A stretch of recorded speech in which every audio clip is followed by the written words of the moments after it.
Hello বন্ধুরা, Bengali spice চ্যানেলে তোমাদের সবাইকে স্বাগত জানাই। আলু আমাদের অনেকেরই ভীষণই পছন্দ। আলুর অনেক রকম রেসিপিও আমরা করে থাকি। তবে আমি আজকে আলুর যে রেসিপিটা বানিয়েছি তাতে যারা আলু খায় না তারাও খেয়ে বলবে খুবই ভালো হয়েছে। এতটাই সহজ এই রেসিপি। তাহলে চলো তোমাদের সাথে শেয়ার করি। আলুগুলো এরকম গোল গোল করে কেটে নিয়েছি। খোসা ছাড়িয়ে দেখো, আলুগুলো বেশি পাতলাও করিনি আবার বেশি মোটাও করে কাটিনি। ঠিক এরকমভাবে আলুগুলোকে প্রথমে কেটে নিতে হবে।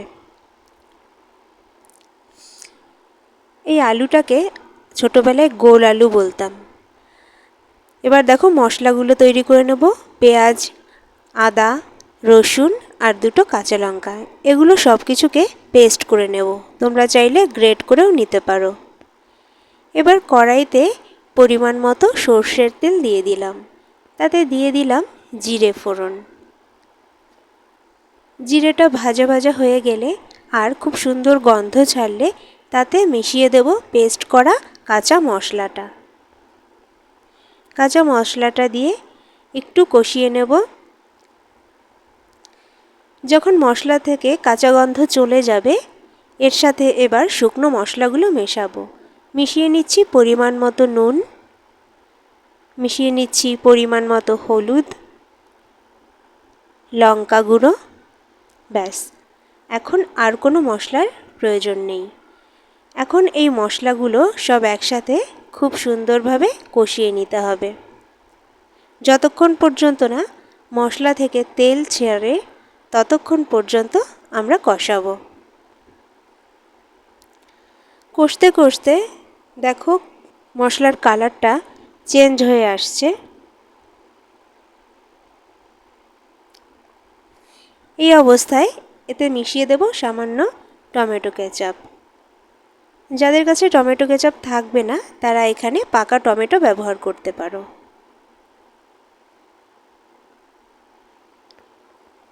এবার মশলাগুলো ভালোভাবে প্রায় কষে এসেছে। দেখো কত সুন্দর কালার আর কত ভালোভাবে তেলটা ছেড়ে দিয়েছে মশলা থেকে। ঠিক এইভাবেই করতে হবে রান্নাটা। এবার কেটে রাখা আলুগুলো মশলার সাথে মিশিয়ে দিলাম। এভাবে আলুটা রান্না করলে ভীষণই ভালো লাগবে খেতে।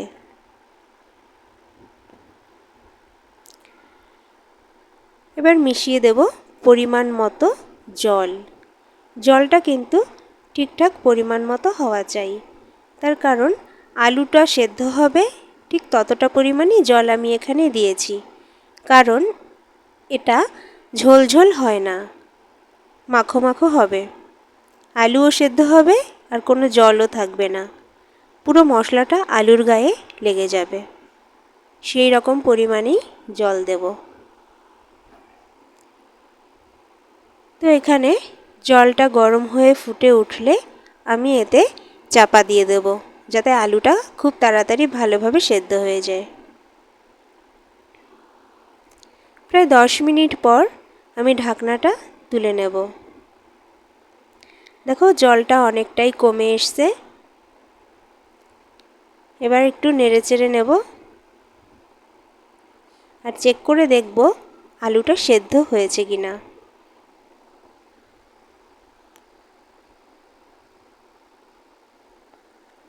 আলুটা ভালোভাবে সেদ্ধ হয়ে গেছে। তাহলে বেশিক্ষণ রান্না করার প্রয়োজন নেই। গ্রেভিটা কমে যাওয়া পর্যন্তই আমরা রান্না করব। এই অবস্থায় দিয়ে দিচ্ছি সামান্য পরিমাণে চিনি। যারা চিনি খাও না তারা অ্যাভয়েড করতে পারো। চিনির পরে এখানে মিশিয়ে দিচ্ছি আমার খুবই প্রিয় একটা মশলা, ম্যাগি মশলা। এই মশলাটা দিলে আলুটার স্বাদ ভীষণই ভালো হয়। ম্যাগি মশলা দেওয়ার পরে এবার আমরা বেশিক্ষণ আর রান্না করব না, আলুটার সাথে খুব ভালোভাবে মশলাটা মিশিয়ে নেব।